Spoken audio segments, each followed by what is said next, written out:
आरोग्य विभागानं कारणे दाखवा नोटीस बजावली आहे। महापालिकेनं महिलेच्या मृत्यू प्रकरणी रुग्णालयाकडून खुलासा मागितलाय। तर पुण्यातून बातमी समोर येते, मंगेशकर रुग्णालयाला आता महापालिकेने नोटीस बजावलेली आहे।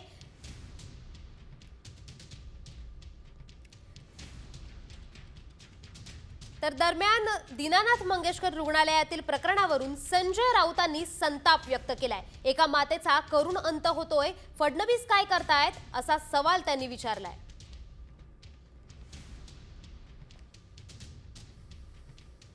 एका मातेचा करुण अंत झाला, काय करता तो देवेंद्र फडणवीस सरकारला 100 दिवस झाले म्हणून भविष्याचा वेध घेत बसलेले आहेत। मला असं वाटतं की ही जी कामं आहेत गोरगरिबांची, ही देवेंद्र फडणवीस यांच्या लेवलची नाही आहेत। त्यांची लेवल खूप मोठी आहे। म्हणजे अडाणी, अंबानी, टाटा, बिर्ला, ठेकेदार मोठे मोठे त्यांची कामं होत आहेत आणि त्यांची लेवल ती आहे। त्याच्यामुळे त्यांना देवेंद्र फडणवीस यांना त्यांच्या लेवलची कामं सांगायला पाहिजेत। गोरगरिबांची कामं देवेंद्र फडणवीस कसे करतील?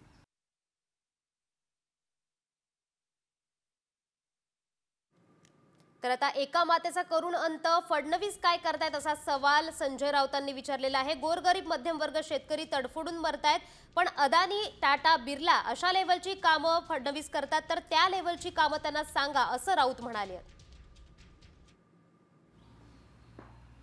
हिम्मत असेल तर कारवाई करावी ना।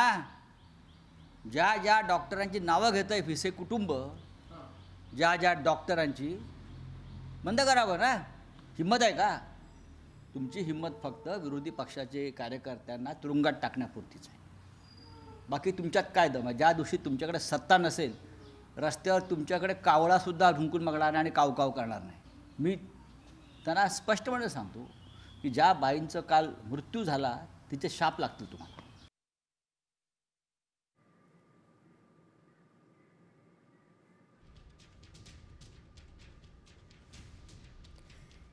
तर पुण्यातील मंगेशकर रुग्णालयातील घटनेवरून विजय वडेट्टीवार यांनी सरकारवर हल्लाबोल केलाय। असंवेदनशील रुग्णालयाला चाप लावण्याची वेळ आली आहे, सरकारचा काय धाक आहे असा सवालही त्यांनी विचारलाय। हे रुग्णालयानं दाखवून दिलेलं आहे असंही त्यांनी म्हटलेलं आहे।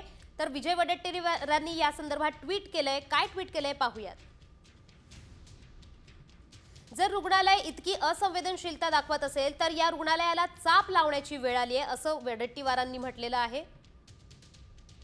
भाजपा आमदाराच्या जवळच्या व्यक्तीवर ही वेळ आली आहे, तर सामान्य जनतेचे काय हाल होत असतील असा सवालही त्यांनी विचारलाय। पुण्याचे मंगेशकर रुग्णालय हे सरकारने आपल्या ताब्यात घेण्याची वेळ आली आहे असंही वडेट्टीवार म्हणाले।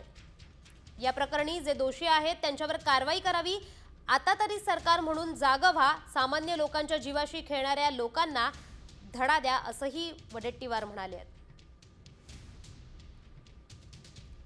तर मंगेशकर रुग्णालयाबाहेर शिवसैनिकांचं आंदोलन सुरू आहे।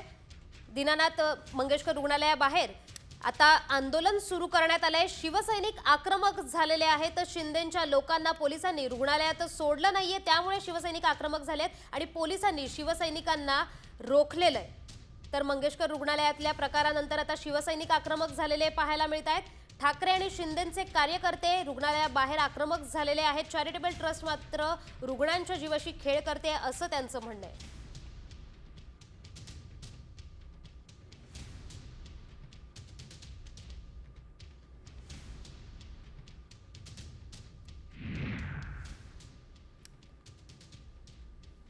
तर आता बातमी आहे एक मन सुन्न करणारी, कारण पुण्यातील नामांकित दीनानाथ मंगेशकर रुग्णालय प्रशासनाच्या मुजोरपणामुळे गर्भवती महिलेचा मृत्यू झाल्याचा आरोप भाजपा आमदार अमित गोरखे यांनी केलाय। उपचारासाठी रुग्णालयाने महिलेच्या कुटुंबाकडे 10 लाख रुपयांची मागणी केल्याचा आरोपही आमदार गोरखे यांनी केला।